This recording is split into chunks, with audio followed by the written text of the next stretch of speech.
ರಾಜ್ಯ ರಾಜಕಾರಣದಲ್ಲಿ ಯಾವಾಗ ಕಾಂಗ್ರೆಸ್ 138 ಸೀಟ್ಗಳನ್ನ ಗೆದ್ದು ಅಧಿಕಾರಕ್ಕೆ ಬಂತು, ಅಧಿಕಾರ ಹಸ್ತಾಂತರದ ಬಗ್ಗೆ ಯಾವುದೇ ಒಪ್ಪಂದ ಆಗಿಲ್ಲ ಅಂತ ಇವಾಗ ಸಿಎಂ ಸಿದ್ದರಾಮಯ್ಯನವರು ಹೇಳಿದ್ರು. ಆದ್ರೆ ಅವಾಗ ಬಿಜೆಪಿಯವರು ಕೂಡ ಅಧಿಕಾರ ಹಸ್ತಾಂತರದ ಬಗ್ಗೆ ಮಾತನಾಡಿದ್ರು. ಆದ್ರೆ ಇದೇ ವೇಳೆ ಸರ್ಕಾರಕ್ಕೆ 2.5 ವರ್ಷದ ಒಂದು ಸುಭದ್ರ ಸಂದರ್ಭವಾಗಿದೆ, ಶುಭ ಸಂದರ್ಭವಾಗಿದೆ. ಈ ವೇಳೆ ಅಧಿಕಾರ ಹಸ್ತಾಂತರದ ವಿಷಯ ಹೇಳೋದು ಸಹಜ ಅಂತ ಕೂಡ ಹೇಳಿರುವಂತದ್ದು. ಇತ್ತೀಚೆಗೆ 5 ವರ್ಷ ನಾನೇ ಸಿಎಂ ಅಂತ ಸ್ಪಷ್ಟನೆಯನ್ನ ಕೂಡ ನೀಡಿದ್ದಾರೆ. ಖುದ್ದು ಡಿಸಿಎಂ ಅವರೇ ಸಿಎಂ ಸ್ಥಾನ ಖಾಲಿ ಇಲ್ಲ ಅಂತ ಕೂಡ ಹೇಳಿದ್ದಾರೆ. ಡಿಕೆ ಶಿವಕುಮಾರ್ ಮಾತನ್ನ ಉಲ್ಲೇಖಿಸಿ ಸಿಎಂ ಖಡಕ್ ಮಾತನ್ನ ಕೂಡ ಹಾಡಿರುವಂತದ್ದು.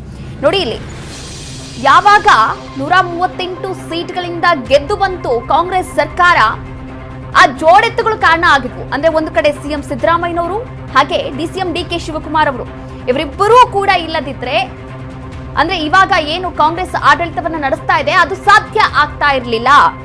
ಇನ್ನ 2.5 ವರ್ಷ ಒಪ್ಪಂದ ಆಗಿದೆ, ಪವರ್ ಶೇರಿಂಗ್ ಮಾತುಕತೆ ಆಗಿದೆ ಎನ್ನುವಂತಹ ಒಂದಷ್ಟು ಚರ್ಚೆಗಳು ಕೂಡ ಇದ್ವು. ಯಾವಾಗ ಅಧಿಕಾರಕ್ಕೆ ಬಂತು ಅಲ್ಲಿಂದ ಇಲ್ಲಿವರೆಗೂ ಕೂಡ ಆ ಒಂದು ಚರ್ಚೆಗಳು, ಗಾಸಿಪ್ಗಳು, ಊಹಾಪೋಹಗಳು ಎಲ್ಲವೂ ಕೂಡ ಓಡಾಡ್ತಾ ಇದೆ ರಾಜ್ಯ ರಾಜಕಾರಣದಲ್ಲಿ. ಇದನ್ನ ಅವರು ಒಪ್ಕೋಬಹುದು ಅಥವಾ ಒಪ್ಕೊಳ್ದೇನೂ ಇರಬಹುದು. ಆದ್ರೆ ಇವಾಗ 2.5 ವರ್ಷ ಆಗ್ತಾ ಬರ್ತಾ ಇದೆ. ಅಂದ್ರೆ ನವೆಂಬರ್ಗೆ 2.5 ವರ್ಷ ಆಗತ್ತೆ ಅಂತ ಅನ್ಕೊಳ್ಳೋಣ. ಈ ನವೆಂಬರ್ ಇಂದ ಡಿಸಿಎಂ ಡಿಕೆ ಶಿವಕುಮಾರ್ ಅವರು ಮುಖ್ಯಮಂತ್ರಿ ಆಗ್ತಾರಾ, ಆಗ್ಲೇಬೇಕು ಅನ್ನುವಂತಹ ಒಂದು ಬಣ ಇದೆ. ಅದು ಡಿಕೆ ಶಿವಕುಮಾರ್ ಅವರ ಬೆಂಬಲಿಗರ ಬಣ.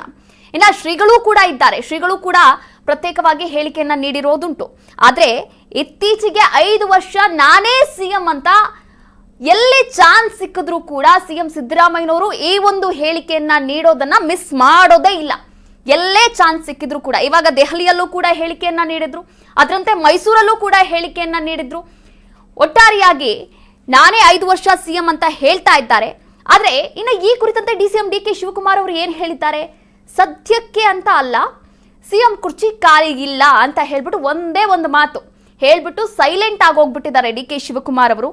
ಇನ್ನ ಅದನ್ನೇ ಉಲ್ಲೇಖ ಮಾಡಿ, ಅಂದ್ರೆ ಡಿಕೆ ಶಿವಕುಮಾರ್ ಅವರು ಏನ್ ಹೇಳಿದ್ರು ಹೇಳಿಕೆಯನ್ನ ಅದನ್ನೇ ಉಲ್ಲೇಖ ಮಾಡಿ ಖಡಕ್ ಸಂದೇಶವನ್ನ ಕೂಡ ನೀಡಿದಂತೆ ಕಾಣಿಸ್ತಾ ಇದೆ ಇಲ್ಲಿ ಡಿಕೆಶಿ ಅವರಿಗೆ ಹಾಗೆ ಡಿಕೆಶಿ ಅವರ ಬೆಂಬಲಿಗರಿಗೆ.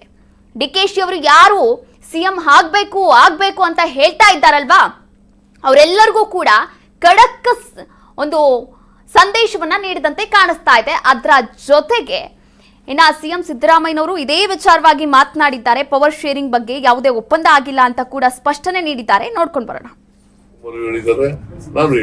ನಾವು ಹೇಳಿದೀವಿ, ಹೈಕಮಾಂಡ್ ಅವ್ರು ಏನ್ ಡಿಸಿಷನ್ ತಗೊಂಡ್ರು ಕೂಡ ಒಪ್ಕೋತೀವಿ ಅಂತ ಹೇಳಿದ್ವಿ.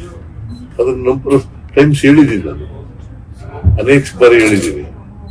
ಹೈಕಮಾಂಡ್ ಅವ್ರು ಏನೇ ಡಿಸಿಷನ್ ತಗೊಂಡ್ರು ಕೂಡ ಆ ಡಿಸಿಷನ್ಗೆ ನಾವು ಅಬೈಡ್ ಆಗಿರ್ತೀವಿ. Will be abiding the decision of the high command ಅಂತ ಹೇಳಿದ್ವಿ. ಅದನ್ನ ಡಿ ಕೆ ಶಿವಕುಮಾರ್ ಹೇಳಿದ್ದಾರೆ, ನಾನು ಹೇಳಿದ್ದೀನಿ, ಮೊನ್ನೆನೂ ಹೇಳಿದ್ದೀನಿ ಪಾರ್ಟಿ ಮೀಟಿಂಗ್. 2.5 ವರ್ಷ ಆಗ್ತಾ ಇರೋದ್ರಿಂದ ಸ್ವಾಭಾವಿಕವಾಗಿ ಅದು ಪ್ರಶ್ನೆಗಳು ಬರ್ತದೆ. ಇಟ್ ಡಸಂಟ್ ಮೀನ್ ಆ ತರ ಒಪ್ಪಂದ ಆಗಿದೆ ಅಂತ ಅಲ್ವಾ. ಮತ್ತೆ ಹಂಗಿದ್ರೆ ನಾನು ಮೊನ್ನೆ ಹೇಳಿದೆ, ನಾನು 5 ವರ್ಷ ಪೂರ ನಾನೇ ಇರ್ತೀನಿ ಅಂತ. ಯಾಕೆ ಹೇಳ್ತಿದ್ದೆ? ಕುರ್ಚಿ ಖಾಲಿ ಇದೆಯಾ? ಈಗ ಚೀಫ್ ಮಿನಿಸ್ಟರ್ ಕುರ್ಚಿ ಖಾಲಿ ಇದೆಯಾ? ಅದು ಯಾಕೆ ಚರ್ಚೆ ನಡೀತದೆ? ನೀವು ಯಾಕೆ ಸ್ಪೆಕ್ಯುಲೇಷನ್ಗಳನ್ನ, ಈ ಗಾಳಿ ಸುದ್ದಿಗಳನ್ನೆಲ್ಲ ಮಾಡ್ತಾ ಇದ್ದೀರಿ ನೀವು? ನಾವು ಹೇಳಿದೀವಿ, ಹೈಕಮಾಂಡ್ ಅವ್ರು ಏನ್ ಡಿಸಿಷನ್ ತಗೊಂಡ್ರು ಕೂಡ ಒಪ್ಕೋತೀವಿ ಅಂತ ಹೇಳಿದ್ದೀವಿ. ಅದನ್ನ ನಂಬರ್ ಟೈಮ್ಸ್ ಹೇಳಿದ್ದೀನಿ, ನಾನು ಅನೇಕ ಬಾರಿ ಹೇಳಿದ್ದೀನಿ. ಹೈಕಮಾಂಡ್ ಅವ್ರು ಏನೇ ಡಿಸಿಷನ್ ತಗೊಂಡ್ರು ಕೂಡ ಆ ಡಿಸಿಷನ್ಗೆ ನಾವು ಅಬೈಡ್ ಆಗಿರ್ತೀವಿ. Will be abiding the decision.